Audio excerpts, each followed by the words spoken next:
हर हर महादेव, हर हर महादेव, हर हर Mahadev. Chapter 8 ईश्वर से अनुराग। Chapter 8 ईश्वर से अनुराग। Chapter 8 ईश्वर से अनुराग। चैप्टर 8 ईश्वर से अनुराग। आपने लोगों को पूजा पाठ करते अथवा भजन कीर्तन या कव्वाली गाते या चुपचाप ईश्वर का नाम जप करते हुए देखा होगा।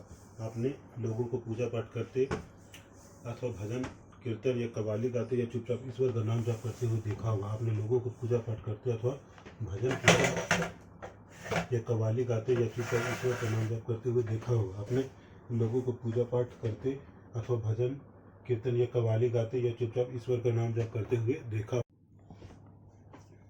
आपने यह भी गौर किया होगा कि उनमें से कुछ तो इतने भाव विभोर हो जाते हैं कि उनकी आंखों से आंसू भर आते हैं। उनमें आपने यह भी गौर किया होगा कि उनमें से कुछ तो इतने भाव विभोर हो जाते हैं कि उनकी आंखों में आंसू भर आते हैं। आपने यह भी गौर किया होगा उनमें से कुछ तो इतने भाव विभोर हो जाते हैं कि उनकी आंखों में आंसू भर आते हैं। ईश्वर के प्रति ऐसा प्रेम भाव या गहरी भक्ति उन विभिन्न प्रकार के भक्ति तथा सूफी आंदोलनों की देन है जिनका 8वीं शताब्दी से उद्भव होने लगा। ईश्वर के प्रति ऐसा प्रेम भाव या गहरी अभिव्यक्ति उन विभिन्न प्रकार के भक्ति तथा सूफी आंदोलनों की देन है जिनका 8वीं शताब्दी से उद्भव होने लगा। ईश्वर के प्रति ऐसा प्रेम भाव या गहरी अभिव्यक्ति उन विभिन्न प्रकार के भक्ति तथा सूफी आंदोलनों की देन है जिनका 8वीं शताब्दी से उद्भव होने लगा। परमेश्वर का विचार। परमेश्वर का विचार। परमेश्वर का विचार। बड़े बड़े राज्यों के उदय होने से पहले विभिन्न भिन्न समूह के लोग अपने देवी देवताओं की पूजा किया करते थे। बड़े बड़े राज्यों के उदय होने से पहले भिन्न भिन्न समूहों के लोग अपने अपने देवी देवताओं की पूजा किया करते थे। बड़े बड़े राज्यों के उदय होने से पहले भिन्न भिन्न समूहों के लोग अपने अपने देवी देवताओं की पूजा किया करते थे। जब लोग नगरों के विकास और व्यापार तथा साम्राज्य के माध्यम से एक साथ आते गए तब नए विचार विकसित होते गए। जब लोग नगरों के विकास और व्यापार तथा साम्राज्यों के माध्यम से एक साथ आते गए तब नए विचार विकसित होने लगे। जब लोग नगरों के विकास और व्यापार तथा साम्राज्यों के माध्यम से एक साथ आते गए तब नए विचार विकसित होने लगे। यह बात व्यापक रूप से स्वीकार की जाने लगी कि सभी जीवधारी अच्छे तथा बुरे कर्म करते हुए जीवन मरण और पुनर्जीवन के अनंत चक्रों से गुजरते हैं। यह बात व्यापक रूप से स्वीकार की जाने लगी कि सभी जीवधारी अच्छे तथा बुरे कर्म करते हुए जीवन मरण और पुनर्जीवन के अनंत चक्रों से गुजरते हैं। यह बात व्यापक रूप से स्वीकार की जाने लगी कि सभी जीवधारी अच्छे तथा बुरे कर्म करते हुए जीवन मरण और पुनर्जीवन के अनंत चक्रों से गुजरते हैं।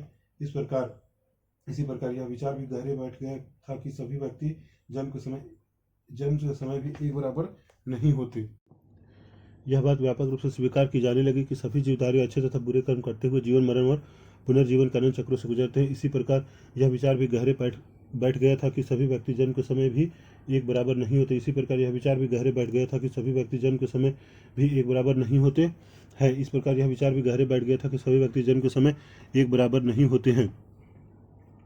यह मान्यता कि सामाजिक विशेषाधिकार किसी उच्च परिवार अथवा ऊंची जाति में पैदा होने के कारण मिलते हैं कई पंडितपूर्ण ग्रंथों का विषय था। यह मान्यता कि सामाजिक विशेषाधिकार किसी उच्च परिवार अथवा ऊंची जाति में पैदा होने के कारण मिलते हैं कई पंडितपूर्ण ग्रंथों का विषय था।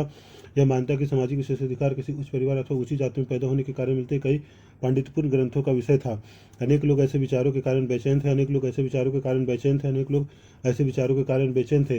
इसलिए वे बुद्ध तथा जैनों के उपदेशों की ओर उन्मुख हुए जिनके अनुसार व्यक्तिगत प्रयासों से सामाजिक अंतरों को दूर किया जा सकता है और पुनर्जन्म के चक्र से छुटकारा पाया जा सकता है। इसलिए वे बुद्ध तथा जैनों के उपदेशों की ओर उन्मुख हुए जिनके अनुसार व्यक्तिगत प्रयासों से सामाजिक अंतरों को दूर किया जा सकता है और पुनर्जन्म के चक्र से छुटकारा पाया जा सकता है। इसलिए वे बुद्ध तथा जैनों के उपदेश की ओर उन्मुख हुए जिनके अनुसार व्यक्तिगत प्रयासों से सामाजिक अंतरों को दूर किया जा सकता है और पुनर्जन्म के चक्र से छुटकारा पाया जा सकता है।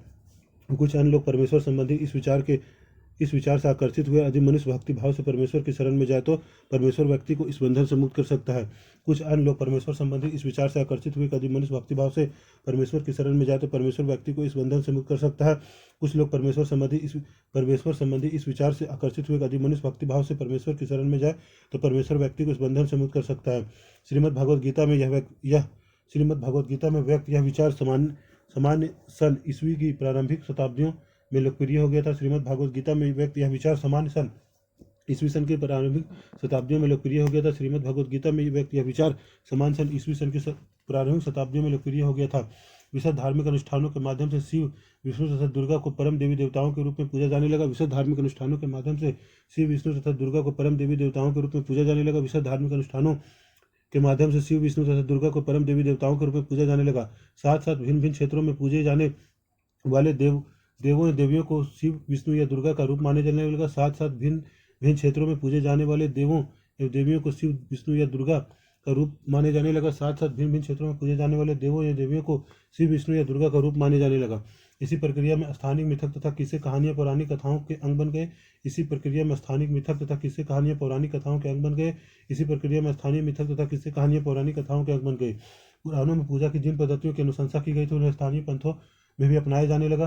पुराणों में पूजा की जिन पद्धतियों की अनुशंसा की गई थी उन्हें स्थानीय पंथों में भी अपनाया जाने लगा। पुराणों में पूजा की जिन पद्धतियों की अनुशंसा की गई थी उन्हें स्थानीय पंथों में भी अपनाया जाने लगा। आगे चलकर पुराणों में भी इस बात का उल्लेख किया गया कि भक्त भले ही किसी भी जाति पाति का हो, वह सच्ची भक्ति से ईश्वर की कृपा प्राप्त कर सकता है। आगे चलकर पुराणों में भी इस बात का उल्लेख किया गया कि भक्त भले ही किसी जाति पाति का हो, वह सच्ची भक्ति से ईश्वर की कृपा प्राप्त कर सकता है। आगे चलकर पुराणों में भी इस बात का उल्लेख किया गया कि भक्त भले ही किसी भी जाति पाति का हो, वह सच्ची भक्ति से ईश्वर की कृपा प्राप्त कर सकता है। भक्ति की विचारधारा इतनी अधिक लोकप्रिय हो गई कि बौद्धों और जैन मतावलंबियों ने भी इन विश्वासों को अपना लिया। भक्ति की विचारधारा इतनी अधिक लोकप्रिय हो गई कि बौद्धों और जैन मतावलंबियों ने भी इन विश्वासों को अपना लिया। भक्ति की विचारधारा इतनी अधिक लोकप्रिय हो गई कि बौद्धों और जैन मतावलंबियों ने भी इन विश्वासों को अपना लिया। चित्रवन भगवद गीता की किसी दक्षिण भारतीय पांडुलिपि से लिया गया एक पृष्ठ।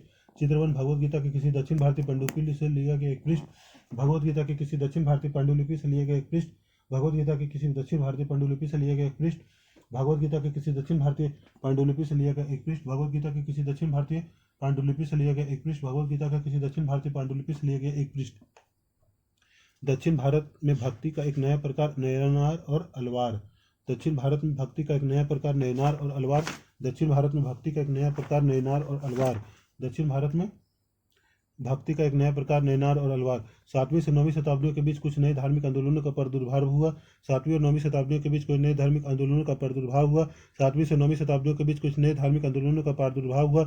इन आंदोलनों का नेतृत्व नयनार संतों, शैव संतों और अलवार वैष्णव संतों ने किया। इन आंदोलनों का नेतृत्व नयनारों, शैव संतों और अलवारों वैष्णव संतों ने किया। इन आंदोलनों का नेतृत्व नयनारों, शैव संतों और अलवारों वैष्णव संतों ने किया। इन आंदोलनों का नेतृत्व नयनारों, शैव संतों और अलवारों वैष्णव संतों ने किया। इन आंदोलनों का नेतृत्व नयनारों, शैव संतों और अलवारों वैष्णव संतों ने किया। ये संत सभी जातियों के थे, जिनमें पुलैया और पनार जैसी अस्पृश्य समझी जाने वाली जातियों के लोग भी शामिल थे। ये संत सभी जातियों के थे, जिनमें पुलैया और पनार जैसी अस्पृश्य समझी जाने वाली जातियों के लोग भी शामिल थे। ये संत सभी जातियों के थे, जिनमें पुलैया और पनार जैसे अस्पृश्य समझी जाने वाली जातियों के लोग भी शामिल थे। ये संत सभी जातियों के थे, जिनमें पुलैया और पुनार जैसे अस्पृश्य समझे जाने वाली जातियों के लोग भी शामिल थे। ये संत सभी जातियों के थे, जिनमें पुलैया और पुनार जैसे अस्पृश्य समझे जाने वाली जातियों के लोग भी शामिल थे। ये बौद्धों और जैनों के कटु आलोचक थे और शिव तथा विष्णु के प्रति सच्चे प्रेम को मुक्ति का मार्ग बताते थे। ये बौद्धों और जैनों के कटु आलोचक थे और शिव तथा विष्णु के प्रति सच्चे प्रेम को मुक्ति का मार्ग बताते थे। ये बौद्धों और जैनों के कटु आलोचक थे तथा शिव तथा विष्णु के प्रति सच्चे प्रेम को मुक्ति का मार्ग बताते थे। वे बुद्ध और जैनों के कटु आलोचक थे और शिव तथा विष्णु के प्रति सच्चे प्रेम को मुक्ति का मार्ग बताते थे। वे बुद्ध और जैनों के कटु आलोचक थे और शिव तथा विष्णु के प्रति सच्चे प्रेम को मुक्ति का मार्ग बताते थे। उन्होंने संगम साहित्य, तमिल साहित्य का प्राचीनतम उदाहरण और समान सन यानी ईस्वी सन की प्रारंभिक शताब्दियों में रचित में समाहित प्यार और शूरवीरता के आदर्शों को अपनाकर भक्ति के मूल्यों में उनका समावेश किया था। इन्होंने संगम साहित्य में समाहित प्यार और शूरवीरता के आदर्शों को अपनाकर भक्ति के मूल्यों में उनका समावेश किया था। उन्होंने संगम साहित्य में समाहित प्यार और शूरवीरता के आदर्शों को अपनाकर भक्ति के मूल्यों में उनका समावेश किया था। उन्होंने संगम साहित्य में समाहित प्यार और शूरवीरता के आदर्शों को अपनाकर भक्ति के मूल्य में उनका समावेश किया था। उन्होंने संगम साहित्य में समाहित प्यार और शूरवीरता के आदर्शों को अपनाकर भक्ति के मूल्य में उनका समावेश किया था। संगम साहित्य तमिल साहित्य का प्राचीनतम उदाहरण और समान सन यानी ईस्वी सन की प्रारंभिक शताब्दी में रचित। संगम साहित्य तमिल साहित्य का प्राचीनतम उदाहरण और समान सन यानी ईस्वी सन की प्रारंभिक शताब्दी में रचित। संगम साहित्य तमिल साहित्य का प्राचीनतम उदाहरण और समान सन यानी ईस्वी सन की प्रारंभिक शताब्दी में रचित। संगम साहित्य तमिल साहित्य का प्राचीनतम उदाहरण और समान सन यानी ईस्वी सन की प्रारंभिक शताब्दी में रचित। संगम साहित्य तमिल साहित्य का प्राचीनतम उदाहरण और समान सन यानी ईस्वी सन की प्रारंभिक शताब्दी में रचित। नयनार और अलवार घुमक्कड़ साधु संत थे। नयनार और अलवार घुमक्कड़ साधु संत थे। नयनार और अलवार घुमक्कड़ साधु संत थे। नयनार और अलवार घुमक्कड़ साधु संत थे। नयनार और अलवार घुमक्कड़ साधु संत थे। वे जिस किसी स्थान या गांव जाते थे, वहां के स्थानीय देवी देवताओं की प्रशंसा में सुंदर कविताएं रचकर उन्हें संगीतबद्ध कर दिया करते थे। वे जिस किसी स्थान या गांव में जाते थे, वहां के स्थानीय देवी देवताओं की प्रशंसा में सुंदर कविताएं रचकर उन्हें संगीतबद्ध कर दिया करते थे। वे जिस किसी स्थान या गांव में जाते थे, वहां के स्थानीय देवी देवताओं की प्रशंसा में सुंदर कविताएं रचकर उन्हें संगीतबद्ध कर दिया करते थे। नयनार और अलवार। नयनार और अलवार। कुल मिलाकर 63 नयनार ऐसे थे जो कुम्हार, अस्पृश्य कामगार, किसान, शिकारी, सैनिक, ब्राह्मण और मुखिया जैसे अनेक जातियों में पैदा हुए थे। कुल मिलाकर 63 नयनार ऐसे थे जो कुम्हार, अस्पृश्य कामगार, किसान, शिकारी, सैनिक, ब्राह्मण और मुखिया जैसे अनेक जातियों में पैदा हुए थे। कुल मिलाकर 63 नयनार ऐसे थे जो कुम्हार, अस्पृश्य कामगार, किसान, शिकारी, सैनिक, ब्राह्मण और मुखिया जैसे अनेक अनेक जातियों में पैदा हुए थे। उनमें सर्वाधिक प्रसिद्ध थे अपार, समंदर, सुंदरार और मणिकव सागर। उनमें सर्वाधिक प्रसिद्ध थे अपार, समंदर, सुंदरार और मणिकव सागर। उनमें सब सर्वाधिक प्रसिद्ध थे अपार, समंदर, सुंदरार और मणिकव सागर। उनमें सर्वाधिक प्रसिद्ध थे अपार, समंदर, सुंदरार और मणिकव सागर। उनमें सर्वाधिक प्रसिद्ध थे अपार, समंदर, सुंदरार और मणिकव सागर। उनके गीतों के दो संकलन है तेवरम और तिरुवाचकम। उनके गीतों के दो संकलन है तेवरम और तिरुवाचकम। उनके गीतों के दो संकलन है तेवरम और तिरुवाचकम। उनके गीतों के दो संकलन है तेवरम और तिरुवाचकम। उनके गीतों के दो संकलन है तेवरम और तिरुवाचकम। उनके गीतों के दो संकलन है तेवरम और तिरुवाचकम। उनके गीतों के दो संकलन है तेवरम और तिरुवाचकम। उनके गीतों के दो संकलन है तेवरम और तिरुवाचकम। उनके गीतों के दो संकलन है तेवरम और तिरुवाचकम। अलवार संत संख्या 12 थे। अलवार संत संख्या में 12 थे। अलवार संत संख्या में 12 थे। अलवार संत संख्या में 12 थे। अलवार संत संख्या में 12 थे। वे भी भिन्न भिन्न प्रकार के पृष्ठभूमि से आए थे। वे भी भिन्न भिन्न प्रकार की पृष्ठभूमि से आए थे। वे भी भिन्न भिन्न प्रकार की पृष्ठभूमि से आए थे। वे भी भिन्न भिन्न प्रकार के पृष्ठभूमि से आए थे। उनमें से सर्वाधिक प्रसिद्ध थे पेरिया अलवार, उनकी पुत्री अंडाल, तोंडर डिपोडी अलवार और नमालवार। उनमें से सब सर्वाधिक प्रसिद्ध थे पेरिये अलवार, उनकी पुत्री अंडाल, तोंडर डिपोडी अलवार और नमालवार। उनमें सर्वाधिक प्रसिद्ध थे पेरिया अलवार, उनकी पुत्री अंडाल, तोंडर डिपोडी अलवार और नमालवार। उनमें सर्वाधिक प्रसिद्ध थे पेरिये अलवार, उनकी पुत्री अंडाल, तोंडरी डिपोडी अलवार और नमालवार। उनमें सर्वाधिक प्रसिद्ध थे पेरिये अलवार, उनकी पुत्री अंडाल, तोंडर डिपोडी अलवार और नमालवार। उनके गीत द्वीप प्रबंधन में संकलित है। उनके गीत द्वीप प्रबंधन में संकलित है। उनके गीत द्वीप प्रबंधन में संकलित है। उनके गीत द्वीप प्रबंधन में संकलित है। उनके गीत द्वीप प्रबंधन में संकलित है। कुल मिलाकर 63 ऐसे नवनार थे जो कुम्हार, अस्पृश्य कामगार, किसान, शिकारी, सैनिक, ब्राह्मण और मुखिया जैसे अनेक जातियों में पैदा हुए। उनमें सर्वाधिक प्रसिद्ध थे अपार, समंदर, सुंदरार और मणिकव सागर। उनके गीतों के दो संकलन है तेवरम और तिरुवाचकम। उनके गीतों के दो संकलन है तेवरम और तिरुवाचकम।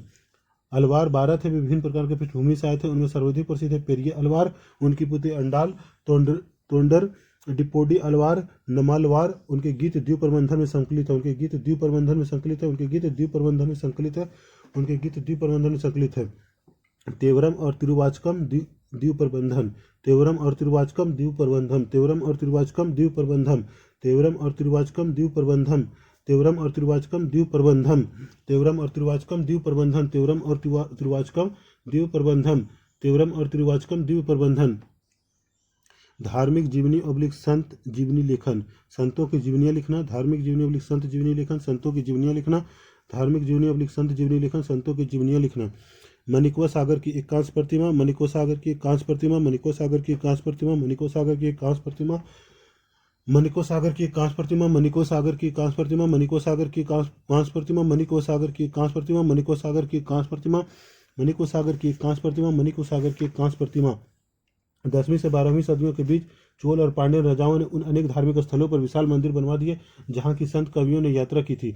10वीं से 12वीं सदियों के बीच चोल और पांड्य राजाओं ने उन अनेक धार्मिक स्थलों पर विशाल मंदिर बनवा दिए जहाँ के संत कवियों ने यात्रा की थी। 10वीं से 12वीं सदियों के बीच चोल और पांड्य राजाओं ने उन अनेक धार्मिक स्थलों पर विशाल मंदिर बनवा दिए जहाँ की संत कवियों ने यात्रा की। 10वीं से 12वीं सदियों के बीच चोल और पांड्य राजाओं ने उन अनेक धार्मिक स्थलों पर विशाल मंदिर बनवा दिए जहाँ कि संत कवियों ने यात्रा की थी। इस प्रकार भक्ति परंपरा और मंदिर पूजा के बीच गहरे संबंध स्थापित होगी। इस प्रकार भक्ति परंपरा और मंदिर पूजा के बीच गहरे संबंध स्थापित होगी। इस प्रकार भक्ति परंपरा और मंदिर पूजा के बीच गहरे संबंध स्थापित होंगे। यही वह समय था जब उनकी कविताओं का संकलन तैयार किया गया था। यही वह समय था जब उनकी कविताओं का संकलन तैयार किया गया था। यही वह समय था जब उनकी कविताओं का संकलन तैयार किया गया था। यही वह समय था जब उनकी कविताओं का संकलन तैयार किया गया था। इनके अलावा अलवार और नैनार संतों की धार्मिक जीवनियाँ भी रची गई। इनके अलावा अलवारों और तथा नैनार संतों की धार्मिक जीवनियाँ भी रची गई। इसके अलावा अलवारों तथा नैनार संतों की धार्मिक जीवनियाँ भी रची गई। आज हम भक्ति परंपरा के इतिहास लेखन में इन जीवनियों का स्रोत के रूप में उपयोग करते हैं। आज हम भक्ति परंपरा के इतिहास लेखन में इन जीवनियों का स्रोत के रूप में उपयोग करते हैं। आज हम भक्ति परंपरा के इतिहास लेखन में इन जीवनियों का स्रोत के रूप में प्रयोग करते हैं। माणिक्य सागर की एक रचना माणिक्य सागर की एक रचना मेरे हाड़ मांस के इस घृणित पुतले में तुम आए जैसे यह कोई सोने का मंदिर हो। मेरे कृपालु प्रभु, मेरे विशुद्धतम रत्न, तुमने मुझे संतावना देकर बचा लिया। तुमने मेरा दुख, मेरा जन्म मृत्यु का कष्ट और माया मोह हर लिया और मुझे मुक्त कर दिया। हे ब्रह्मानंद, हे प्रकाश, मैंने तुम में शरण ली है और मैं तुमसे कभी दूर नहीं हो सकता। माणिक्य सागर की एक रचना मेरे हाड़ मांस के इस घृणित पुतले में तुम आए जैसे यह कोई सोने का मंदिर हो। मेरे कृपालु प्रभु, मेरे विशुद्धतम रत्न, तुमने मुझे संतावना देकर बचा लिया। तुमने मेरा दुख, मेरा जन्म मृत्यु का कष्ट और माया मोह हर लिया, मुझे मुक्त कर दिया। हे ब्रह्मानंद, हे प्रकाशमय, मैंने तुम में शरण ली है और मैं तुम से कभी दूर नहीं हो सकता। माणिक्य सागर की एक रचना मेरे हाड़ मांस के इस घृणित पुतले में तुम आए जैसे यह कोई सोने का मंदिर हो। मेरे कृपालु प्रभु, मेरे विशुद्धतम रत्न, तुमने मुझे संतावना देकर बचा लिया। तुमने मेरा दुख, मेरा जन्म मृत्यु का कष्ट और माया मोह हर लिया और मुझे मुक्त कर दिया। हे ब्रह्मानंद, हे प्रकाशमय, मैंने तुम में शरण ली है और मैं तुम से कभी दूर नहीं हो सकता। दर्शन और भक्ति। भारत के सर्वाधिक प्रभावशाली दार्शनिकों में से एक शंकर का जन्म 8वीं शताब्दी में केरल प्रदेश में हुआ था। भारत के सर्वाधिक प्रभावशाली दार्शनिकों में से एक शंकर का जन्म 8वीं शताब्दी में केरल प्रदेश में हुआ था। भारत के सर्वाधिक प्रभावशाली दार्शनिकों में से एक शंकर का जन्म 8वीं शताब्दी में केरल प्रदेश में हुआ था। भारत के सर्वाधिक प्रभावशाली दार्शनिकों में से एक शंकर का जन्म 8वीं शताब्दी में केरल प्रदेश में हुआ था। भारत के सर्वाधिक प्रभावशाली दार्शनिकों में से एक शंकर का जन्म 8वीं शताब्दी में केरल प्रदेश में हुआ था। वे अद्वैतवाद के समर्थक थे जिसके अनुसार जीवात्मा और परमात्मा जो परम सत्य है दोनों एक ही है। वे अद्वैतवाद के समर्थक थे जिसके अनुसार जीवात्मा और परमात्मा जो परम सत्य है दोनों एक ही है। वे अद्वैतवाद के समर्थक हैं जिनके अनुसार जीवात्मा और परमात्मा जो परम सत्य है दोनों एक ही है। वे अद्वैतवाद के समर्थक हैं जिनके अनुसार जीवात्मा परमात्मा जो परम सत्य है दोनों एक ही है। उन्होंने यह शिक्षा दी कि ब्रह्मा जो एकमात्र या परम सत्य है वह निर्गुण और निराकार है। उन्होंने यह शिक्षा दी कि ब्रह्मा जो एकमात्र या परम सत्य है वह निर्गुण और निराकार है। उन्होंने यह शिक्षा दी कि ब्रह्मा जो एकमात्र या परम सत्य वह निर्गुण और निराकार है। उन्होंने यह शिक्षा दी कि ब्रह्मा जो एकमात्र या परम सत्य वह निर्गुण और निराकार है। शंकर ने हमारे चारों ओर के संसार को मिथ्या या माया माना और संसार का परित्याग करने अर्थात संन्यास लेने और ब्रह्मा की सही प्रकृति को समझने और मोक्ष प्राप्त करने के लिए ज्ञान मार्ग को अपनाने का उपदेश दिया। शंकर ने हमारे चारों ओर के संसार को मिथ्या या माया माना और संसार का परित्याग करने अर्थात संन्यास लेने और ब्रह्मा की सही प्रकृति को समझने और मोक्ष प्राप्त करने के लिए ज्ञान के मार्ग को अपनाने का उपदेश दिया। शंकर ने हमारे चारों ओर के संसार को मिथ्या या माया माना और संसार का परित्याग करने अर्थात संन्यास लेने और ब्रह्मा की सही प्रकृति को समझने और मोक्ष प्राप्त करने के लिए ज्ञान के मार्ग को अपनाने का उपदेश दिया। रामानुज 11वीं शताब्दी में तमिलनाडु में पैदा हुए थे। रामानुज 11वीं शताब्दी में तमिलनाडु में पैदा हुए थे। रामानुज 11वीं शताब्दी में तमिलनाडु में पैदा हुए थे। रामानुज 11वीं शताब्दी में तमिलनाडु में पैदा हुए थे। वे विष्णु भक्त अलवार संतों से बहुत प्रभावित थे। वे विष्णु भक्त अलवार संतों से बहुत अधिक प्रभावित थे। वे विष्णु भक्त अलवार संतों से बहुत प्रभावित थे। वे विष्णु भक्त अलवार संतों से बहुत प्रभावित थे। वे विष्णु भक्त अलवार संतों से बहुत प्रभावित थे। उनके अनुसार मोक्ष प्राप्त करने का उपाय विष्णु के प्रति अनन्य भक्ति भाव रखना है। उनके अनुसार मोक्ष प्राप्त करने का उपाय विष्णु के प्रति अनन्य भक्ति भाव रखना है। उनके अनुसार मोक्ष प्राप्त करने का उपाय विष्णु के प्रति अनन्य भक्ति भाव रखना है। भगवान विष्णु की कृपा दृष्टि से भक्त उनके साथ एकाकार होने का परमानंद प्राप्त कर सकता है। भगवान विष्णु की कृपा दृष्टि से भक्त उनके साथ एकाकार होने का परमानंद प्राप्त कर सकता है। भगवान विष्णु की कृपा दृष्टि से भक्त उनके साथ एकाकार होने का परमानंद प्राप्त कर सकता है। भगवान विष्णु की कृपा दृष्टि से भक्त उनके साथ एकाकार होने का परमानंद प्राप्त कर सकता है। रामानुज ने विशिष्टता द्वैत के सिद्धांत को प्रतिपादित किया जिनके अनुसार आत्मा परमात्मा से जुड़ने के बाद भी अपनी अलग सत्ता बनाए रखती है। रामानुज ने विशिष्टता द्वैत के सिद्धांत को प्रतिपादित किया जिसके अनुसार आत्मा परमात्मा से जुड़ने के बाद भी अपनी अलग सत्ता बनाए रखती है। रामानुज ने विशिष्टता द्वैत के सिद्धांत को प्रतिपादित किया जिसके अनुसार आत्मा परमात्मा से जुड़ने के बाद भी अपनी अलग सत्ता बनाए रखती है। रामानुज ने विशिष्टता द्वैत के सिद्धांत को प्रतिपादित किया जिसके अनुसार आत्मा परमात्मा से जुड़ने के बाद भी अपनी अलग सत्ता बनाए रखती है। रामानुज के सिद्धांत ने भक्ति की नई धारा को बहुत प्रेरित किया जो परवर्ती काल में उत्तरी भारत में विकसित हुई। रामानुज के सिद्धांत ने भक्ति की नई धारा को बहुत प्रेरित किया जो परवर्ती काल में उत्तरी भारत में विकसित हुई। रामानुज के सिद्धांत ने भक्ति की नई धारा को बहुत प्रेरित किया जो परवर्ती काल में उत्तरी भारत में विकसित हुई। शंकर या रामानुज विचारों के बारे में और कुछ और पता लगाने का प्रयत्न करो। शंकर और रामानुजन के विचारों के बारे में कुछ और पता लगाने का प्रयत्न करो। बसवन्ना का वीरशैववाद। बसवन्ना का वीरशैववाद। बसवन्ना का वीरशैववाद। बसवन्ना का वीरशैववाद। बसवन्ना का वीरशैववाद। हमने पहले पढ़ा कि तमिल भक्ति आंदोलन और मंदिर पूजा के बीच क्या संबंध थे। हमने पहले पढ़ा कि तमिल भक्ति आंदोलन और मंदिर पूजा के बीच क्या संबंध थे। हमने पहले पढ़ा कि तमिल भक्ति आंदोलन और मंदिर पूजा के बीच क्या संबंध है। इसके परिणाम स्वरूप जो प्रतिक्रिया हुई वह बसवन्ना और अल्लामा प्रभु और अक महादेवी जैसे उनके साथियों द्वारा प्रारंभ किए गए वीर शैव आंदोलन में स्पष्टता दिखलाई देती है। इसके परिणाम स्वरूप जो प्रतिक्रिया हुई वह बसवन्ना और अल्लामा प्रभु और अक महादेवी जैसे उनके साथियों द्वारा प्रारंभ किए गए वीर शैव आंदोलन में स्पष्टता दिखाई देती है। इसके परिणाम स्वरूप जो प्रतिक्रिया है वो बसवन्ना और अल्लामा प्रभु और अक महादेवी जैसे उसके साथियों द्वारा प्रारंभ किए गए वीर शैव आंदोलन में स्पष्टता दिखाई देती है।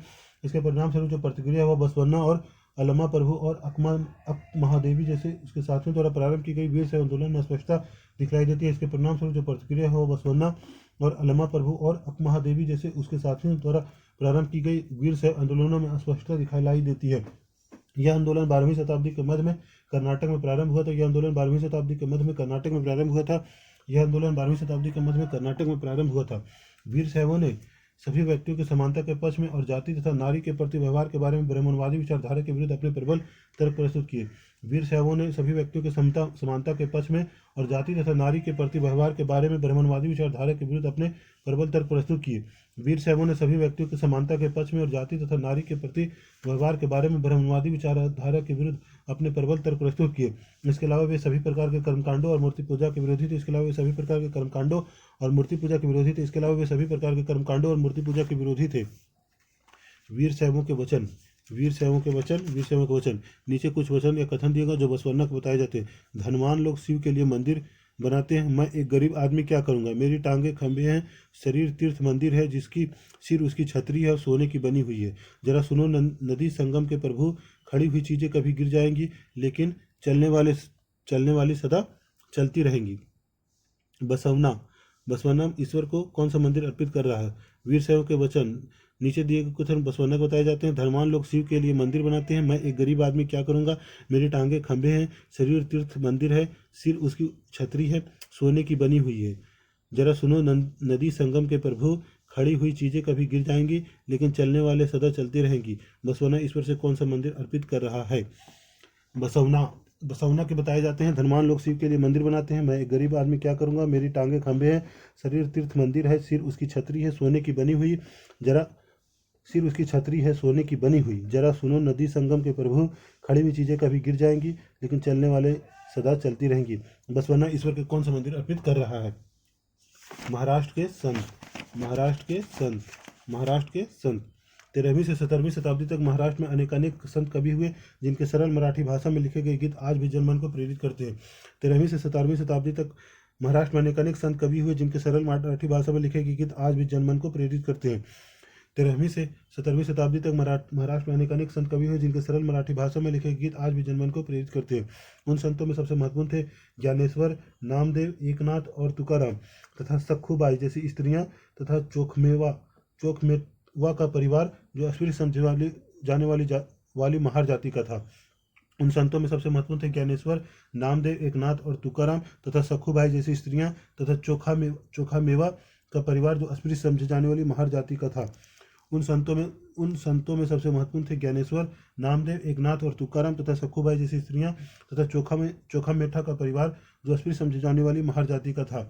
उन संतों में सबसे महत्वपूर्ण थे ज्ञानेश्वर, नामदेव, एकनाथ और तुकाराम तथा सखुबाई जैसी स्त्रियां तथा चोखामेवा का परिवार जो अस्पृश्य समझे जाने वाली महार जाति का था। उन संतों में सबसे महत्वपूर्ण थे ज्ञानेश्वर, नामदेव, एकनाथ और तुकाराम तथा सखुबाई जैसी स्त्रियां तथा चोखामेवा का परिवार जो अस्पृश्य समझे जाने वाली महार जाति का था। भक्ति की यह क्षेत्रीय परंपरा पंढरपुर में विठल विष्णु का एक रूप और जन मन के हृदय में विराजमान व्यक्तिगत देव ईश्वर से संबंधित विचारों पर केंद्रित थी। भक्ति की यह क्षेत्रीय परंपरा पंढरपुर में विठल विष्णु का एक रूप और जन मन के हृदय में विराजमान व्यक्ति देव ईश्वर संबंधी विचारों पर केंद्रित थी।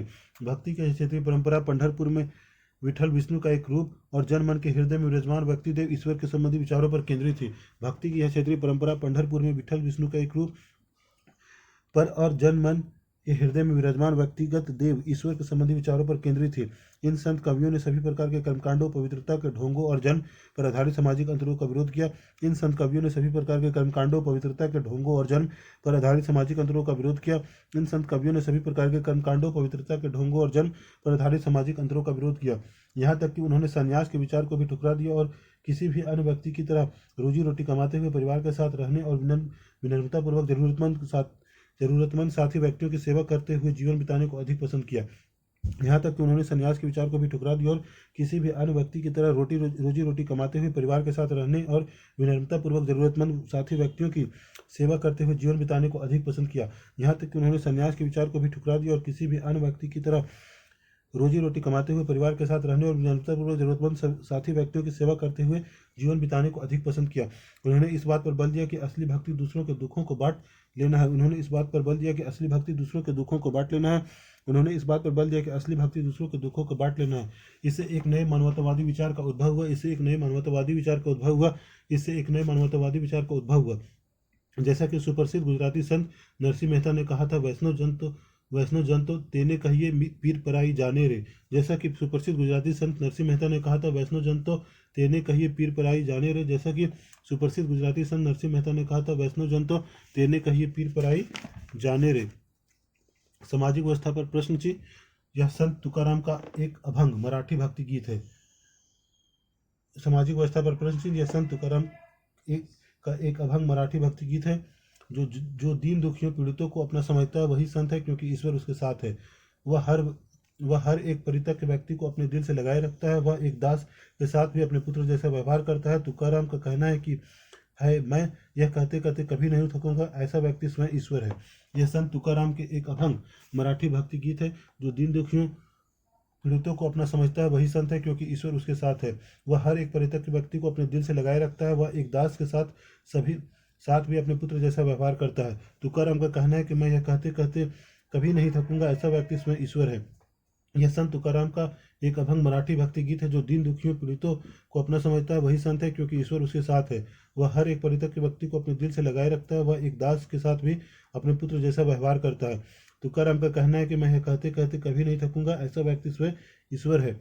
यहाँ चोखा मेखा के पुत्र द्वारा रचित एक अभंग दिया जा रहा है। यहाँ चोखा मेखा के पुत्र द्वारा रचित एक अभंग दिया जा रहा है। तुमने हमें नीची जाति का बनाया, मेरे महाप्रभु तुम स्वयं यह स्थिति स्वीकार करके तो देखो, हमें जीवन भर जूठन खानी पड़ती है, इसके लिए मेरे प्रभु तुम्हें शर्म आनी चाहिए। तुम तो हमारे घर में खा चुके हो, तुम इसे कैसे इनकार कर सकते हो। चोखा का बेटा कर्मा मेला पूछता है, तुमने मुझे जिंदगी क्यों दी। यह चोखा मेखा के पुत्र द्वारा रचित एक अभंग दिया जा रहा है। तुमने हमें नीची जाति का बनाया, मेरे महाप्रभु तुम स्वयं यह स्थिति स्वीकार करके तो देखो, हमें जीवन भर जूठन खानी पड़ती है, इसके लिए मेरे प्रभु तुम्हें शर्म आनी चाहिए। तुम तो हमारे घर में खा चुके हो, तुम इससे कैसे इनकार कर सकते हो। चोखा का बेटा कर्मा मेला पूछता है, तुमने मुझे जिंदगी क्यों दी। यह चोखा मेखा के पुत्र द्वारा रचित एक अभंग दिया जा रहा है। तुमने हमें नीची जाति का बनाया, मेरे महाप्रभु तुम स्वयं यह स्थिति स्वीकार करके तो देखो, हमें जीवन भर जूठन खानी पड़ती है, इसके लिए मेरे प्रभु तुम्हें शर्म आनी चाहिए। तुम तो हमारे घर में खा चुके हो, तुम इससे कैसे इनकार कर सकते हो। चोखा का बेटा कर्मा मेला पूछता है, तुमने मुझे जिंदगी क्यों दी। नाथपंथी सिद्ध और योगी।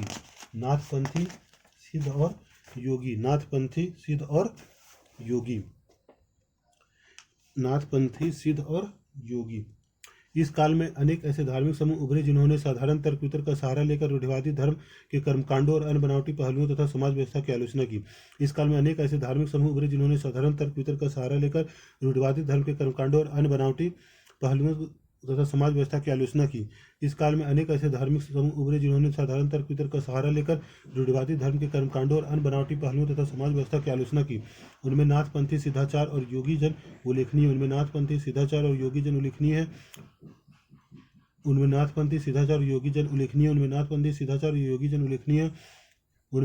सिद्धाचार और योगी जन उल्लेखनीय है। उन्होंने संसार का परित्याग करने का समर्थन किया। उन्होंने संसार का परित्याग करने का समर्थन किया। उनके विचार से निराकार परम सत्य का चिंतन मनन और उसके साथ एक हो जाने की अनुभूति ही मोक्ष का मार्ग है। उनके विचार से निराकार परम सत्य का चिंतन मनन और उसके साथ एक हो जाने की अनुभूति ही मोक्ष का मार्ग है। उनके विचार से निराकार परम सत्य का चिंतन मनन और उसके साथ एक हो जाने की अनुभूति ही मोक्ष का मार्ग है। इसके लिए उन्होंने योगासन, प्राणायाम और चिंतन मनन जैसी क्रियाओं के माध्यम से मन एवं शरीर को कठोर प्रशिक्षण देने की आवश्यकता पर बल दिया। इसके लिए उन्होंने योगासन, प्राणायाम और चिंतन मनन जैसी क्रियाओं के माध्यम से मन एवं शरीर को कठोर प्रशिक्षण देने की आवश्यकता पर बल दिया। इसके लिए उन्होंने योगासन, प्राणायाम और चिंतन मनन जैसी क्रियाओं के माध्यम से मन एवं शरीर को कठोर प्रशिक्षण देने की आवश्यकता पर बल दिया। ये समूह खासतौर पर नीची कही जाने वाली जातियों में बहुत लोकप्रिय हुई। ये समूह खासतौर पर नीची कही जाने वाली जातियों में बहुत लोकप्रिय हुई। ये समूह खासतौर पर नीचे कही जाने वाली जातियों में बहुत लोकप्रिय हुई। उनके द्वारा की गई रूढ़िवादी धर्म की आलोचना से भक्ति मार्गीय धर्म के लिए आधार तैयार किया, जो आगे चलकर उत्तरी भारत में लोकप्रिय शक्ति बना। उनके द्वारा की गई रूढ़िवादी धर्म की आलोचना ने भक्ति मार्गीय धर्म के लिए आधार तैयार किया, जो आगे चलकर उत्तरी भारत में लोकप्रिय शक्ति बना। उनके द्वारा की गई रूढ़िवादी धर्म की आलोचना ने भक्ति मार्गीय धर्म के लिए आधार तैयार किया, जो आगे चलकर उत्तर भारत में लोकप्रिय शक्ति बना। चित्र 3, आग के आसपास तपस्वियों का समूह। चित्र 3, आग के आसपास तपस्वियों का समूह। आग के आसपास तपस्वियों का समूह। आग के आसपास तपस्वियों का समूह। आग के आसपास तपस्वियों का समूह। आग के आसपास तपस्वियों का समूह। आग के आसपास तपस्वियों का समूह। आग के आसपास तपस्वियों का समूह। आग के आसपास तपस्वियों का समूह। इस्लाम और सूफी मत। इस्लाम और सूफी मत। इस्लाम और सूफी मत। इस्लाम और सूफी मत। इस्लाम और सूफी मत। संतों और सूफियों में बहुत अधिक समानता थी, यहाँ तक कि यह भी मानना जाता है कि उन्होंने आपस में कई विचारों का आदान प्रदान किया और उन्हें अपनाया। संतों और सूफियों में बहुत अधिक समानता थी, यहाँ तक कि यह भी माना जाता है कि उन्होंने आपस में कई विचारों का आदान प्रदान किया और उन्हें अपनाया। संतों और सूफियों में बहुत अधिक समानता थी, यहाँ तक यह भी माना जाता है कि उन्होंने आपस में कई विचारों को आदान प्रदान किया और उन्हें अपनाया। सूफी मुसलमान रहस्यवादी थे। वे धर्म सूफी मुसलमान रहस्यवादी थे। सूफी मुसलमान रहस्यवादी थे। सूफी मुसलमान रहस्यवादी थे। वे धर्म के बाहरी आडंबरों को अस्वीकार करते हुए ईश्वर के प्रति प्रेम और भक्ति तथा सभी मनुष्यों के प्रति दयाभाव रखने पर बल देते थे। वे धर्म के बाहरी आडंबरों को अस्वीकार करते हुए ईश्वर के प्रति प्रेम और भक्ति तथा सभी मनुष्यों के प्रति दयाभाव रखने पर बल देते थे। वे धर्म के बाहरी आडंबरों को अस्वीकार करते हुए ईश्वर के प्रति प्रेम और भक्ति तथा सभी मनुष्यों के प्रति दयाभाव रखने पर बल देते थे। इस्लाम ने एक ईश्वरवाद यानी एक अल्लाह के प्रति पूर्ण समर्पण का दृढ़ता से प्रचार किया। इस्लाम ने एक ईश्वरवाद यानी एक अल्लाह के प्रति पूर्ण समर्पण का दृढ़ता से प्रचार किया। इस्लाम ने एक ईश्वरवाद यानी एक अल्लाह के प्रति पूर्ण समर्पण का दृढ़ता से प्रचार किया। 8वीं और 9वीं शताब्दी में धार्मिक विद्वानों ने पवित्र कानून शरिया और इस्लामिक धर्मशास्त्र के विभिन्न पहलुओं को विकसित किया। 8वीं और 9वीं शताब्दी में धार्मिक विद्वानों ने पवित्र कानून शरिया और इस्लामिक धर्मशास्त्र के विभिन्न पहलुओं को विकसित किया। 8वीं और 9वीं शताब्दी में धार्मिक विद्वानों ने पवित्र कानून शरिया और इस्लामिक धर्मशास्त्र के विभिन्न पहलुओं को विकसित किया। इस्लाम धीरे धीरे और जटिल होता गया, जबकि सूफियों ने एक अलग रास्ता दिखाया जो ईश्वर के प्रति व्यक्तिगत समर्पण पर बल दिया। इस्लाम धीरे धीरे और जटिल होता गया, जबकि सूफियों ने एक अलग रास्ता दिखाया जो ईश्वर के प्रति व्यक्तिगत समर्पण पर बल दिया। इस्लाम धीरे धीरे और जटिल होता गया, जबकि सूफियों ने एक अलग रास्ता दिखाया जो ईश्वर के प्रति व्यक्तिगत समर्पण पर बल दिया। सूफी लोगों ने मुस्लिम धार्मिक विद्वान द्वारा निर्धारित विशद कर्मकांड और आचार संहिता को बहुत कुछ अस्वीकार कर दिया। सूफी लोगों ने मुस्लिम धार्मिक विद्वानों द्वारा निर्धारित विशद कर्मकांड और आचार संहिता को बहुत कुछ अस्वीकार कर दिया। सूफी लोगों ने मुस्लिम धार्मिक विद्वानों द्वारा निर्धारित विशद कर्मकांड और आचार संहिता को बहुत कुछ अस्वीकार कर दिया। वे ईश्वर के साथ ठीक उसी प्रकार से जुड़े रहना चाहते थे जिस प्रकार एक प्रेमी दुनिया की परवाह किए बिना अपनी प्रियतमा के साथ जुड़ा रहना चाहता है। वे ईश्वर के साथ ठीक उसी प्रकार जुड़ा रहना चाहते थे जिस प्रकार एक प्रेमी दुनिया की परवाह किए बिना अपनी प्रियतमा के साथ जुड़े रहना चाहता है। वे ईश्वर के साथ ठीक उसी प्रकार जुड़ा रहना चाहते थे जिस प्रकार एक प्रेमी दुनिया की परवाह किए बिना अपनी प्रियतमा के साथ जुड़े रहना चाहता है। संत कवियों की तरह सूफी लोग भी अपनी भावनाओं को व्यक्त करने के लिए काव्य रचना किया करते थे। संत कवियों की तरह सूफी लोग भी अपनी भावनाओं को व्यक्त करने के लिए काव्य रचना किया करते थे। संत कवियों की तरह सूफी लोग भी अपनी भावनाओं को व्यक्त करने के लिए काव्य रचना किया करते थे। गद्य में एक विस्तृत साहित्य तथा कई किस्से कहानियां इन सूफी संतों के इर्द गिर्द विकसित हुई। गद्य में एक विस्तृत साहित्य तथा कई किस्से कहानियां इन सूफी संतों के इर्द गिर्द विकसित हुई। गद्य में एक विस्तृत साहित्य तथा कई किस्से कहानियां इन सूफी संतों के इर्द गिर्द विकसित हुई। मध्य एशिया के महान सूफी संतों में गजाली, रूमी और सादी का नाम उल्लेखनीय है। मध्य एशिया के महान सूफी संतों में गजाली, रूमी और सादी का नाम उल्लेखनीय है। मध्य एशिया के महान सूफी संतों में गजाली, रूमी और सादी का नाम उल्लेखनीय है। मध्य एशिया के महान सूफी संतों में गजाली, रूमी और सादी का नाम उल्लेखनीय है। मध्य एशिया के महान सूफी संतों में गजाली, रूमी और सादी का नाम उल्लेखनीय है। नाथपंथियों, सिद्धों और योगियों की तरह सूफी भी यह मानते थे कि दुनिया के प्रति अलग नजरिया अपनाने के लिए दिल को सिखाया पढ़ाया जा सकता है।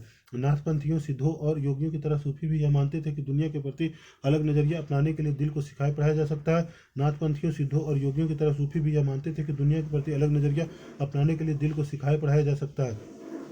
उन्होंने किसी औलिया या पीर की देखरेख में जिक्र, नाम जाप, चिंतन, समा, गाना, रक्स, नृत्य, नीति चर्चा, सांस पर नियंत्रण आदि के जरिए प्रशिक्षण की विस्तृत रीतियों का विकास किया। उन्होंने किसी औलिया या पीर की देखरेख में जिक्र, नाम का जाप, चिंतन, समा, गाना, रक्स, नृत्य, नीति चर्चा, सांस पर नियंत्रण आदि के जरिए प्रशिक्षण की विस्तृत रीतियों का विकास किया। उन्होंने किसी औलिया या पीर की देखरेख में जिक्र, नाम का जाप, चिंतन, समा, गाना, रक्स, नृत्य, नीति चर्चा, सांस पर नियंत्रण आदि के जरिए प्रशिक्षण की विस्तृत रीतियों का विकास किया। उन्होंने किसी औलिया या पीर की देखरेख में जिक्र, नाम का जाप, चिंतन, समा, गाना, रक्स नृत्य, नीति चर्चा, सांस पर नियंत्रण आदि के जरिए प्रशिक्षण की विशिष्ट रीतियों का विकास किया। उन्होंने किसी औलिया या पीर की देखरेख में जिक्र, नाम का जाप, चिंतन, समा गाना, रक्स नृत्य, नीति चर्चा, सांस पर नियंत्रण आदि के जरिए प्रशिक्षण की विशिष्ट रीतियों का विकास किया। जिक्र, नाम का जाप, समा गाना, रक्स नृत्य। जिक्र, नाम का जाप, समा गाना, रक्स नृत्य। जिक्र, नाम का जाप, समा गाना, रक्स नृत्य। जिक्र, नाम का जाप, समा गाना, रक्स नृत्य। जिक्र, नाम का जाप, समा गाना, रक्स नृत्य। इस प्रकार आध्यात्मिक सूफी उस्तादों की पीढ़ियों सिलसिलाओं का प्रादुर्भाव हुआ। इस प्रकार आध्यात्मिक सूफी उस्तादों की पीढ़ियों सिलसिलाओं का प्रादुर्भाव हुआ। इस प्रकार आध्यात्मिक सूफी उस्तादों की पीढ़ियों सिलसिलाओं का प्रादुर्भाव हुआ। इस प्रकार आध्यात्मिक सूफी उस्तादों की पीढ़ियों सिलसिलाओं का प्रादुर्भाव हुआ। इनमें से हर एक सिलसिला निर्देशों व धार्मिक क्रियाओं का थोड़ा बहुत अलग तरीका अपनाती थी। इनमें से हर एक सिलसिला निर्देशों व धार्मिक क्रियाओं का थोड़ा बहुत अलग तरीका अपनाती थी। इनमें से हर एक सिलसिला निर्देशों व धार्मिक क्रियाओं का थोड़ा बहुत अलग तरीका अपनाती थी। इनमें से हर एक सिलसिला निर्देशों व धार्मिक क्रियाओं का थोड़ा बहुत अलग तरीका अपनाती थी। 11वीं शताब्दी से अनेक सूफी जन मध्य एशिया से आकर हिंदुस्तान में बसने लगे थे। 11वीं शताब्दी से अनेक सूफी जन मध्य एशिया से आकर हिंदुस्तान में बसने लगे थे। 11वीं शताब्दी से अनेक सूफी जन मध्य एशिया से आकर हिंदुस्तान में बसने लगे थे। दिल्ली सल्तनत की स्थापना के साथ यह प्रक्रिया उस समय और भी मजबूत हो गई जब उपमहाद्वीप में सर्वत्र बड़े बड़े अनेक सूफी केंद्र विकसित हो गए। दिल्ली सल्तनत की स्थापना के साथ यह प्रक्रिया उस समय और भी मजबूत हो गई जब उपमहाद्वीप में सर्वत्र बड़े बड़े अनेक सूफी केंद्र विकसित हो गए। दिल्ली सल्तनत की स्थापना के साथ यह प्रक्रिया उस समय और भी मजबूत हो गई जब उपमहाद्वीप में सर्वत्र बड़े बड़े अनेक सूफी केंद्र विकसित हो गए। चिश्ती सिलसिला इन सभी सिलसिलों में सबसे अधिक प्रभावशाली था।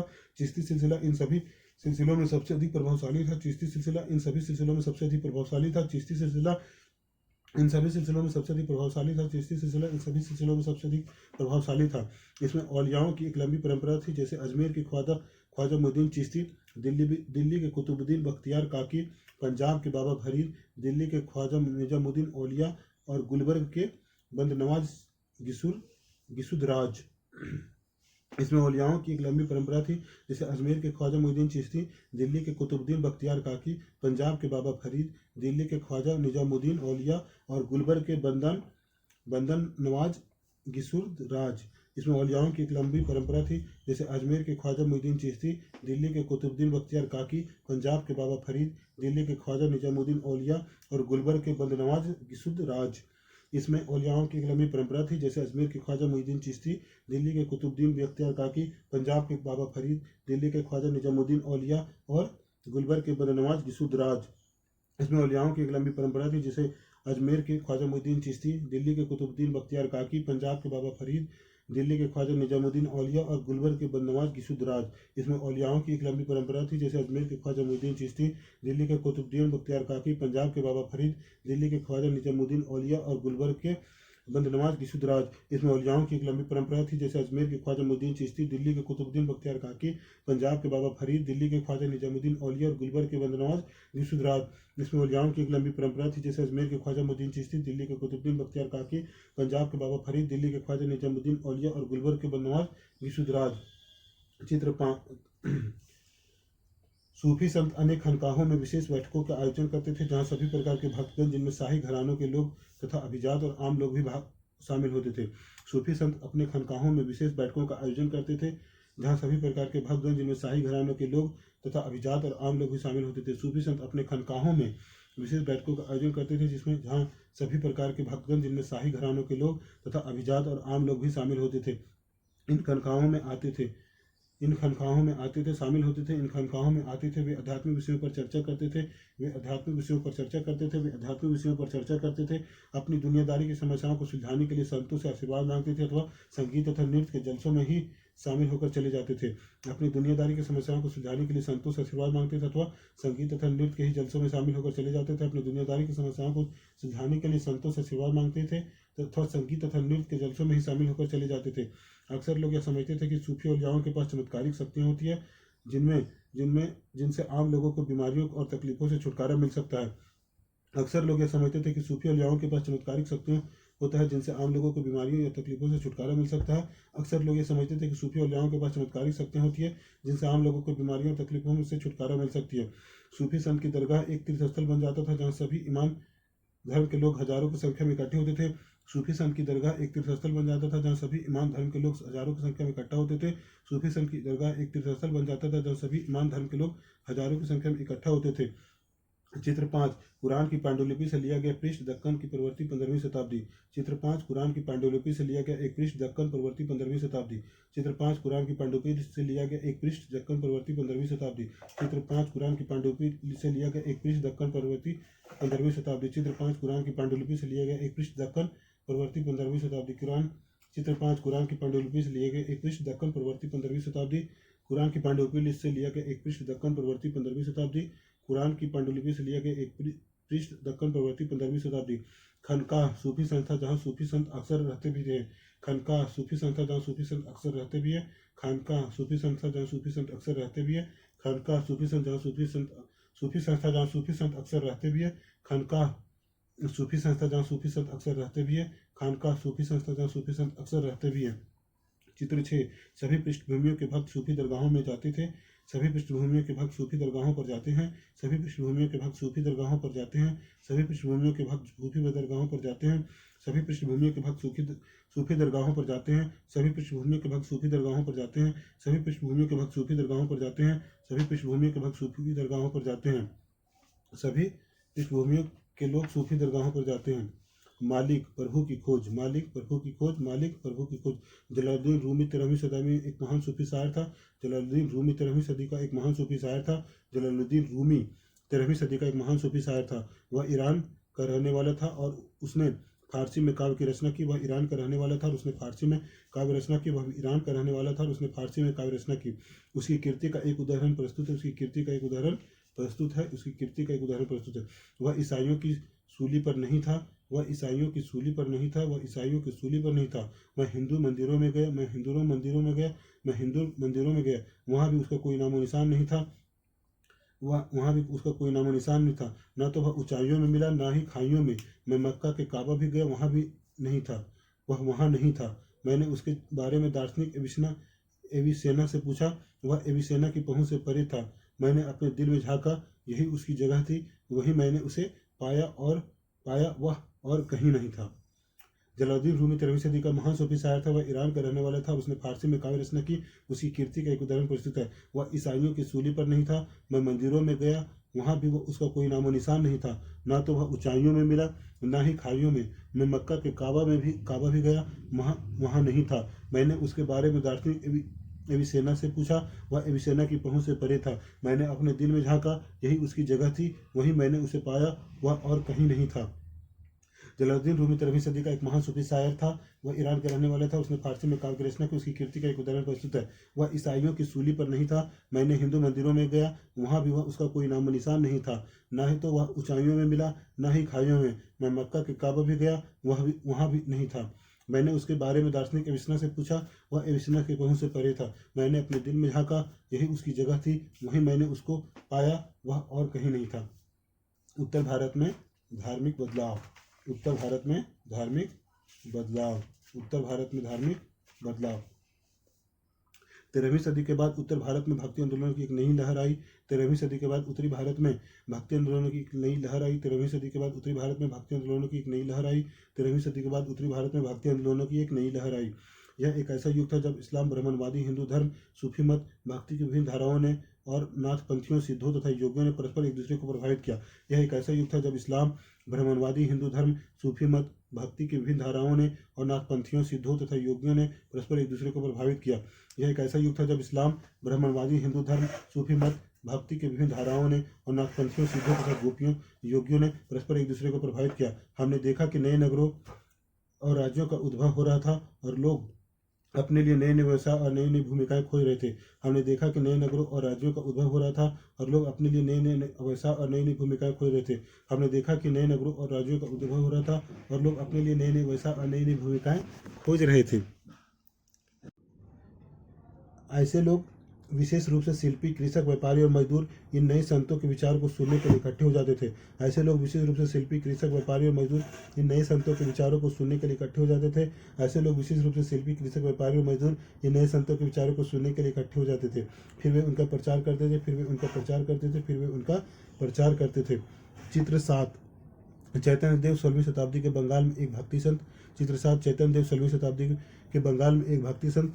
चैतन्य देव 16वीं शताब्दी के बंगाल में एक भक्ति संत। चैतन्य देव 16वीं शताब्दी में बंगाल में एक भक्ति संत चैतन्य देव 16वीं शताब्दी में बंगाल में एक भक्ति संत 16वीं शताब्दी में बंगाल के एक भक्ति संत चैतन्य देव 16वीं शताब्दी के बंगाल के एक भक्ति संत चैतन्य देव 16वीं शताब्दी के बंगाल के एक भक्ति संत चैतन्य देव 16वीं शताब्दी के बंगाल के एक भक्ति संत चैतन्य देव 16वीं शताब्दी के बंगाल के भक्ति संत। इन्होंने कृष्ण राधा के प्रति निष्काम भक्ति भाव का उपदेश दिया। चैतन्य देव इन्होंने कृष्ण राधा के प्रति निष्काम भक्ति भाव का उपदेश दिया। इन्होंने कृष्ण राधा के प्रति निष्काम भक्ति भाव का उपदेश दिया। इन्होंने कृष्ण राधा के प्रति निष्काम भक्ति भाव का उपदेश दिया। इस चित्र में आप उनके अनुयायियों के एक समूह को आनंद में नाचते गाते हुए देख सकते हैं। इस चित्र में आप उनके अनुयायियों के एक समूह को आनंद में नाचते गाते हुए देख सकते हैं। इस चित्र में आप उनके अनुयायियों को एक समूह को आनंद में नाचते गाते हुए देख सकते हैं। इस चित्र में आप उनके अनुयायियों के एक समूह को आनंद में नाचते गाते हुए देख सकते हैं। इस चित्र में आप उनके अनुयायियों के एक समूह को आनंद में नाचते गाते हुए देख सकते हैं। उनमें से कबीर और बाबा गुरु नानक जैसे कुछ संतों ने सभी आडंबरपूर्ण रूढ़िवादी धर्मों का स्वीकार कर दिया। उनमें से कबीर और बाबा गुरु नानक जैसे कुछ संतों ने सभी आडंबरपूर्ण धार्मिक रूढ़िवादी धर्मों का स्वीकार कर दिया। उनमें से कबीर और बाबा गुरु नानक जैसे कुछ संतों ने सभी आडंबरपूर्ण रूढ़िवादी धर्मों को अस्वीकार कर दिया। तुलसीदास और सूरदास जैसे कुछ अन्य संत ने उस समय विद्यमान विश्वासों तथा पद्धतियों को स्वीकार करते हुए उन्हें सबकी पहुंच में लाने का प्रयत्न किया। तुलसीदास और सूरदास जैसे कुछ अन्य संतों ने उस समय विद्यमान विश्वासों तथा पद्धतियों को स्वीकार करते हुए उन्हें सबकी पहुंच में लाने का प्रयत्न किया। तुलसीदास और सूरदास जैसे कुछ अन्य संतों ने उस समय विद्यमान विश्वासों तथा पद्धतियों को स्वीकार करते हुए उन्हें सबकी पहुंच में लाने का प्रयास किया। तुलसीदास और सूरदास जैसे कुछ अन्य संतों ने उस समय विद्यमान विश्वासों तथा पद्धतियों को स्वीकार करते हुए उन्हें सबकी पहुंच में लाने का प्रयत्न किया। तुलसीदास और सूरदास जैसे कुछ अन्य संतों ने उस समय विद्यमान विश्वासों तथा पद्धतियों को स्वीकार करते हुए उन्हें सबकी पहुंच में लाने का प्रयत्न किया। तुलसीदास ने ईश्वर को राम के रूप में धारण किया। तुलसीदास ने ईश्वर को राम के रूप में धारण किया। तुलसीदास ने ईश्वर को राम के रूप में धारण किया। तुलसीदास ने ईश्वर को राम के रूप में धारण किया। अवधि पूर्वी उत्तर प्रदेश की बोली में लिखी गई तुलसीदास की रचना रामचरितमानस उनके भक्ति भाव की अभिव्यक्ति और साहित्यिक कृति दोनों ही दृष्टियों से महत्वपूर्ण है। अवधि पूर्वी उत्तर प्रदेश की बोली में लिखी गई तुलसीदास की रामचरितमानस उनके भक्ति भाव की अभिव्यक्ति और साहित्यिक कृति दोनों ही दृष्टियों से महत्वपूर्ण है। अवधि में लिखी गई तुलसीदास की रामचरितमानस उनके भक्ति भाव की अभिव्यक्ति और साहित्यिक कृति दोनों ही दृष्टियों से महत्वपूर्ण है। सूरदास श्री कृष्ण के अनन्य भक्त थे। उनकी रचनाएं सूर सारावली और साहित्य लहरी में संग्रहित है। यह उनके भक्ति भाव को अभिव्यक्त करती है। सूरदास श्री कृष्ण के अनन्य भक्त थे। उनकी रचनाएं सूर सारावली और साहित्य लहरी में संग्रहित है और उनकी भक्ति भाव को अभिव्यक्त करती है। सूरदास श्री कृष्ण के अनन्य भक्त थे। उनकी रचनाएं सूर सारावली और साहित्य लहरी में संग्रहित है उनके भक्ति भाव को अभिव्यक्त करती है। सूरदास श्री कृष्ण के अनन्य भक्त उनकी रचनाएं सूर सारावली और साहित्य लहरी में संग्रहित है उनके भक्ति भाव को अभिव्यक्त करती है। सूरदास श्री कृष्ण के अनन्य भक्त उनकी रचनाएं सूर सारावली और साहित्य लहरी में संग्रहित है उनके भक्ति भाव को अभिव्यक्त करती है। सूरदास श्री कृष्ण के अनन्य भक्त उनकी रचनाएं सूर सारावली और साहित्य लहरी में संग्रहित है उनके भक्ति भाव को अभिव्यक्त करती है। सूरदास श्री कृष्ण के अनन्य भक्त उनकी रचनाएं सूर सारावली और साहित्य लहरी में संग्रहित है उनके भक्ति भाव को अभिव्यक्त करती है। सूरदास श्री कृष्ण के अनन्य भक्त उनकी रचनाएं सूर सारावली और साहित्य लहरी में संग्रहित है और उनके भक्ति भाव को अभिव्यक्त करती है। असम के शंकरदेव परवर्ती 15वीं शताब्दी जो इन्हीं के समकालीन थे ने विष्णु की भक्ति पर बल दिया और असमिया भाषा में कविताएं तथा नाटक लिखे। असम के शंकरदेव परवर्ती 15वीं शताब्दी जो इन्हीं के समकालीन थे ने विष्णु की भक्ति भाव पर बल दिया और असमिया भाषा में कविताएं तथा नाटक लिखी। असम के शंकरदेव परवर्ती 15वीं शताब्दी जो इन्हीं के समकालीन थे ने विष्णु की भक्ति पर बल दिया और असमिया भाषा में कविताएं तथा नाटक लिखे। असम के शंकरदेव जो इन्हीं के समकालीन थे ने विष्णु की भक्ति पर बल दिया और असमिया भाषा में कविताएं और नाटक लिखी। असम के शंकरदेव जो इन्हीं के समकालीन थे ने विष्णु भक्ति की पर बल दिया और असमिया भाषा में कविताएं और नाटक लिखे। उन्होंने ही नामघर, कविता पाठ और प्रार्थना गृह स्थापित करने की पद्धति चलाई जो आज तक चल रही है। उन्होंने ही नामघर, कविता पाठ और प्रार्थना गृह स्थापित करने की पद्धति चलाई जो आज तक चल रही है। उन्होंने ही नामघर, कविता पाठ और प्रार्थना गृह स्थापित करने की पद्धति चलाई जो आज तक चल रही है। उन्होंने ही नामघर, कविता पाठ और प्रार्थना गृह स्थापित करने की पद्धति चलाई जो आज तक चल रही है। उन्होंने ही नामघर, कविता पाठ और प्रार्थना गृह की स्थापित करने की पद्धति चलाई जो आज तक चल रही है। मानचित्र 1 मुख्य भक्ति संत तथा उनसे जुड़े क्षेत्र। मानचित्र 1 मुख्य भक्ति संत तथा उनसे जुड़े क्षेत्र। मानचित्र 1 मुख्य भक्ति संत तथा उनसे जुड़े क्षेत्र। मानचित्र 1 मुख्य भक्ति संत तथा उनसे जुड़े क्षेत्र। बाबा गुरु नानक, बाबा गुरु नानक, बाबा गुरु नानक, बाबा गुरु नानक, बाबा गुरु नानक, बाबा गुरु नानक, बाबा गुरु नानक, बाबा गुरु नानक, बाबा गुरु नानक, बाबा गुरु नानक, बाबा गुरु नानक, बाबा गुरु नानक। सूरदास,